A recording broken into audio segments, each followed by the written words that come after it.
À Tu Bishvat, il y a écrit c'est Tu Bishvat Igia. Ouais, Chagla Ilanot. C'est quoi Ilanot? C'est les arbres. Tu Bishvat, c'est le nouvel an des arbres. Et qu'est-ce qu'on emmène à la table de Tu Bishvat? Des fruits. Les fruits de l'arbre. On aurait dû amener des plantes, des bonsaïs. Ouais. Shavuot, la Gemara, elle dit qu'on est jugé sur les fruits. On est jugé sur les fruits. Et qu'est-ce qu'on amène à Shavuot, à la synagogue? Des plantes. Des plantes, des trucs. On décore le Echal, on décore la synagogue avec des fleurs, des plantes. Ah, je comprends pas. C'est le contraire. À Shavuot, on aurait dû amener manger des fruits, des machins.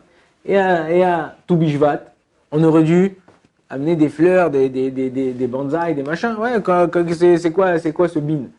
Comment ça se fait que c'est le contraire? Alors il faut savoir quelque chose. Comme ça, il dit le Admour de Sainte-Mère. Il dit comme ça. Il dit que quand tu viens juger les parents, tu regardes les enfants. Dire que après 120 ans, vous savez, quand quelqu'un décède, on pleure, on n'est pas bien, on a perdu quelqu'un, ça nous fait de la peine, on était lié à lui, on perd une partie de nous-mêmes. Les enfants, ils disent Kaddish. Kaddish, ça vient sanctifier le nom de Dieu. On essaye de faire des barot. Leilou, Nishmat, Albert Ben Masoud. Ouais, on fait la bracha et tout ça. Ok? Pourquoi tu fais une bracha? C'est-à-dire quoi, Leilou, Nishmat, l'élévation de l'âme?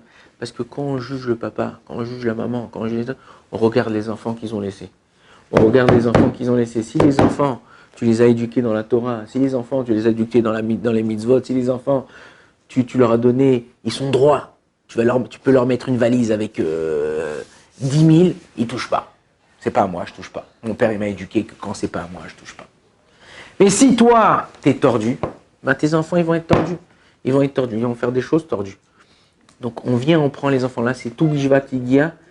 C'est vrai que c'est le nouvel an des arbres, mais on mange des fruits, on regarde comment ils sont les enfants, comment ils sont sortis les enfants. Il y a une Gemara qui rapporte qu'il y avait un Tzedoki. Tzedoki, c'est un apikoros. On est en français épicurien. Il vient de Épicure. Quoi, il croit en rien, tout à four. Et lui, il y avait un Kohen qui était épicurien. Et vous savez qu'à Sukkot, on fait Nisur Hamaim. On verse de l'eau sur le misbéach. Et lui, qu'est-ce qu'il a fait? Il a versé de l'eau sur ses pieds, par terre. Tous les gens qui étaient là-bas, tous les bénis Israël qui étaient là-bas au Beth Amikdash, au même moment, c'était Sukkot, ils avaient leur étrog dans la main. Étrog marocain, nerveux. Ils l'ont lapidé, le mec il est mort. Imagine-toi, 10 000 personnes dans l'étrog, tu reçois 10 000 étrogs dans ta tête. C'est plus qu'un M6, c'est plus qu'un M16. Ok? Maintenant, la question qui pose le Rav Yehuda Tzaka, il dit, mais pourquoi vous leur envoyez votre étrog? Pourquoi tu t'envoies pas une pierre? Prends une pierre par terre, ou je sais pas moi, et envoie une pierre. Il a fait quelque chose qu'on fait pas, il a fait quelque chose contre la halakha, c'est fait exprès. C'est comme si tu viens, je sais pas moi, à la synagogue, quelqu'un il rentre à la synagogue, voilà, pour vous compreniez, vous dire, attends, jusqu'à là, ils l'ont tué, hein. C'est quelqu'un qui vient à la synagogue, et quand il monte à la Torah, il sort la croix, il la met sur le Sefer Torah. Qu'est-ce que tu fais? Tu l'embrasses? C'est pas le moment, c'est pas l'endroit. Et quand toi, tu es le rabbin de la synagogue et tu fais ça, c'est que tu as un problème. Là, c'était le Kohen. Alors le Rav Tzaka, il dit, pourquoi il a envoyé des étrogues? Il dit, parce qu'en vérité, les étrogues, c'est quoi? On a dit, c'est quoi le fruit? C'est les enfants. Si toi, tu vois qu'il y a un problème dans la maison de épicurien, un problème que, aujourd'hui, malheureusement, les Chachamim de notre génération, ils disent que le Yetzer Hara de notre génération, il est plus grand que tous les Yetzer Hara qu'il y avait dans toutes les générations. C'est quoi le Yetzer Hara de notre génération? C'est ce téléphone-là, le truc machin, on est pris dedans, on parle pas ensemble, on regarde des bêtises, en un clic, rentrer dans une chose, tu peux tomber dans le plus grand des Gehinam. Et il y a tout, malheureusement, il y a tout dedans. Il y a tout dedans. Il y a une fois comme ça, vous savez, chez les religieux, quand ils se marient, on offre au khatan ou une montre ou le chasse. Ça dépend, des fois il veut une belle. Chez les chassidim, ils offrent une montre en or. Tout en or. Pourquoi? Pour lui montrer que le temps est d'or. C'est-à-dire que montrer que l'importance du temps, combien c'est important de ne pas perdre son temps et tout ça. Ou on lui offre. le Shas ou le Tour Shulchan Aruch.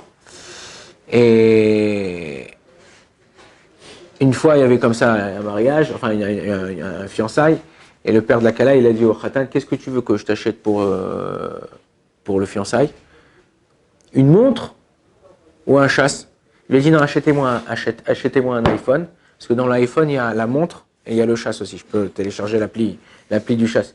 Alors le père, il a dit, dedans, il y a la fille aussi, donc je te reprends la mienne. Alors des fois, Shalom, on est dans une génération, c'est hyper grand. Donc qu'est-ce qu'on nous dit? Comment toi t'as éduqué tes enfants? On lui a envoyé quoi, le hétrog? Le hétrog, ça représente l'enfant. Ça représente quoi, le hétrog? On sait que les 4 espèces, ils représentent une partie de chaque juif. Une partie de chaque juif, ouais. Le hétrog, c'est celui qui a la Torah et les mitzvot. Donc nous, pourquoi on l'a envoyé le hétrog? Pour lui montrer que tu ne serais pas arrivé là si tu avais Torah et mitzvot. Et malheureusement, quand les parents, ils s'efforcent, ils perdent leur temps, ils perdent leur travail, ils cherchent, ils quittent leur travail plus tôt pour aller chercher leurs enfants, tout ça pour leur ancrer à leurs enfants une bonne éducation. La Torah, les mitzvot, des droits, de ne pas faire de bêtises. D'essayer de faire le maximum pour pouvoir sanctifier le nom de Dieu. Parce que le but dans notre vie, le but dans ce monde-là, c'est pas la Torah, c'est pas les mitzvot. La Torah et les mitzvot, c'est un moyen pour se rapprocher de Dieu. C'est quoi se rapprocher de Dieu? C'est de sanctifier son nom dans le monde. C'est quoi sanctifier son nom dans le monde? C'est se comporter bien avec les gens qui m'entourent. Si toi, tu as compris ça, que en te comportant bien avec les gens qui t'entourent, t'es droit, tu souris, t'es gentil, ils ont besoin de toi, tu essayes d'aider de ça. Alors tu t'en fous comment il te dit, oh mais lui à chaque fois je lui demande de l'aide, il vient pas, il est pas là, et le truc. Mais qu'est-ce que je m'en fous? Mais t'as pas besoin. Moi je le fais pas pour toi. Si je le faisais pour toi, c'est donnant. Mais je le fais pas pour toi, je le fais pour lui. Comme je le fais pour lui, moi je suis un bulldozer. J'avance, j'ai pas besoin de trucs, je défonce. Que j'arrive là-bas, je suis au top. J'ai aidé lui, j'ai fait ça. Faire attention de ne pas faire des dégâts sur le chemin. Mais important de bien se comporter, d'avoir quelqu'un qui a un but dans la vie, qui a Torah au mitzvot, qui à chaque fois qu'il y a... Souvent les gens, alors ça je vous dis, on dit comme ça en hébreu, leur rave, il s'appelle le rave Noach. Ouais. C'est un nom Noach, Noach Ish Tzadik, ouais. Mais Noach en hébreu, ça veut dire plaisant. Ils ont un rave plaisant. Quand je sais que la halakha, elle va de mon côté chez ce rave, je vais voir, dites-moi rave, comment on fait pour ça? Tu fais comme ça. Quand je sais que lui il est marmire, il est pas cool sur cette halakha, je vais voir l'autre rave. Ça, c'est le rave noir. Dites-moi un rave pour manger. Je peux manger là-bas à Dubaï ben, bien sûr. Donne-moi un petit billet de 500.